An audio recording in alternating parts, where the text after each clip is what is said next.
Thank you for starting your day with Compassion's morning meditation. I'm Pastor W. Lonnie Herndon. Listen to this word from the Lord.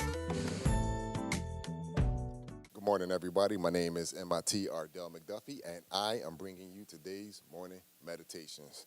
Listen, I had a conversation with a friend of mine not too long ago who confided in me, and he was a little scared. He called. Good morning, everybody. My name is MIT Ardell McDuffie, and I have the pleasure of bringing you today's morning meditation. Today, I just want to have a little conversation with you. Hope that's fine. So a couple of days ago, a friend of mine had given me a call. He said, listen, man, I didn't know who to call. I was going to call this person, that person, this person. But he said, I know you went through something similar than what I'm going through. He called me. He said, I wanted to give up. I wanted to just call it, this person has multiple, medical conditions and multiple hospital visits a week. So I said, I'm listening. Go ahead and say what you got to say. He goes on to say what he's talking about. He said, I'm tired. I have to go through this procedure, that procedure, this procedure, that procedure. He said, I'm just sick and tired of it. And I said, you know what, man? I understand how you feel. I totally get it. I've been down that road where I had multiple hospital visits in a week, and I wanted to give up, and I was just tired of going back and getting poked and prodded. I said, I get it. I really do. But I started listening to him even more, and I realized that everything that he was saying was something negative. Then I had to stop him. I said, I need you to stop right there. I said, everything that you have said about your situation has been negative.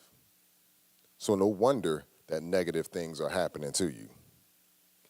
You see, you can't expect a blessing by constantly saying curses. And I told him, I said, it sounds like you're complaining.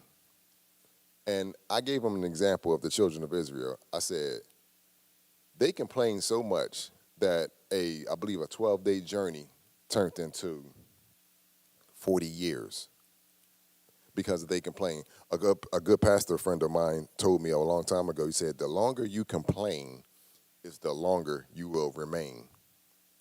So I talked to him a little bit more, and I gave him Proverbs 18:21, life and death is in the power of the tongue. And guess what? You'll eat the fruit of it. Whether you spit life, you'll eat the fruit of that. Whether you spit death, you will eat the fruit of that. So what are you speaking to your situation right now?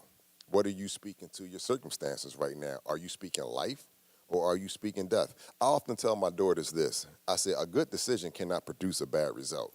It just can't. So either you're going to speak life or you're going to speak death. But you can't speak life and then death show up. And you can't speak death and expect life to show up.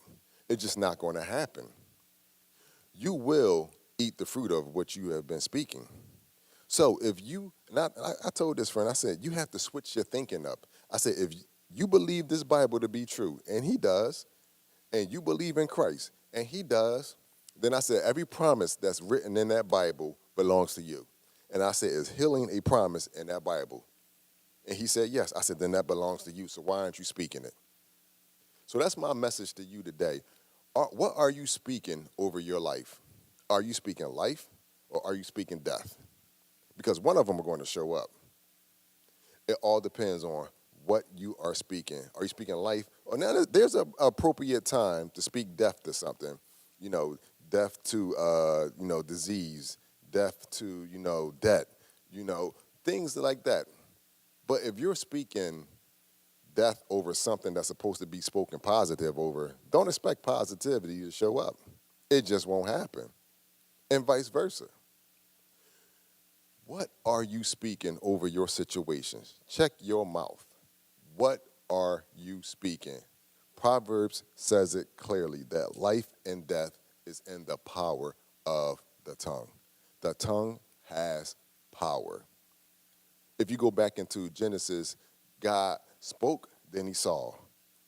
God spoke, then he saw. If he created us in his image, then we are to speak and see. And if we're speaking death, guess what's going to show up? Or if we're speaking life, guess what's going to show up? That's my challenge to you today. What are you speaking over your circumstances, over your situation? Are you speaking life or death? All you got to do is check the results that you're getting to determine what you're speaking. If you're speaking negatively or your results are negative, then guess what's happening? You're probably speaking negativity over that situation. Or are you speaking positive words?